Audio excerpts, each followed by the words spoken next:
क्या अभाज्य संख्या यानी ये आपका कंपोजिट नंबर नहीं, प्राइम नंबर।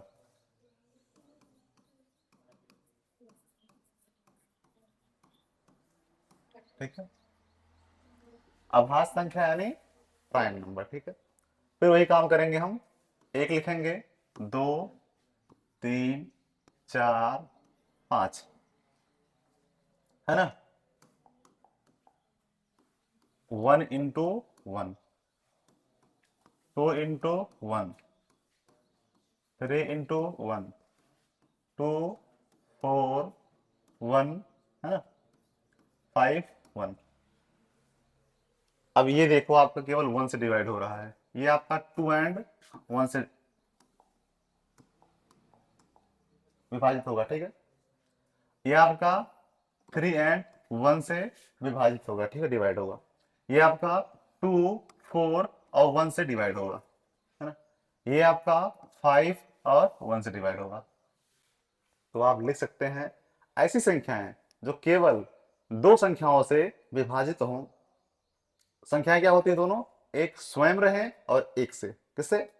वह संख्याएं जो केवल दो संख्याओं से, स्वयं से और एक से विभाजित होती हैं, डिवाइड होती हैं, आपका अभाज्य संख्या कहलाती हैं। ठीक है, अब एक आपका केवल एक से डिवाइड हो रहा है, ठीक है, और किसी से नहीं, यानी एक आपका अभाज्य संख्या नहीं है। दो आपका दो से हो रहा है, एक से हो रहा है, दो आपका अभाज्य संख्या है ना। तीन आपका है, चार आपका नहीं है, पांच आपका है ना। ऐसे आपका 7 हो जाएगा, 11 हो जाएगा। आपका कंफ्यूजन ये रहता है भाज्य अभाज्य और विषम में। तो अभाज्य अलग होता है, विषम अलग होता है। जो दो से डिवाइड नहीं होता वो क्या होता है आपका, विषम होता है ना। और जो दो से डिवाइड हो जाता है वो क्या होता है आपका, सम होता है। भाज्य में ऐसा कुछ नहीं है। ठीक है, अब अभाज्य में आपका यहाँ दो है, दो से डिवाइड हो रहा है ना, तो ये विषम है नहीं है। अक्सर लोग दिमाग लगाते हैं कि सभी विषम संख्याएं अभाज्य होती हैं, ऐसा कुछ नहीं है। ठीक है, यहाँ आपका दो दो से कट रहा है, लेकिन क्या आपका अभाज्य है ना। तो आपको कंफ्यूज नहीं होना है, विषम और अभाज्य में डिफरेंट है। ठीक है, डिफरेंस है।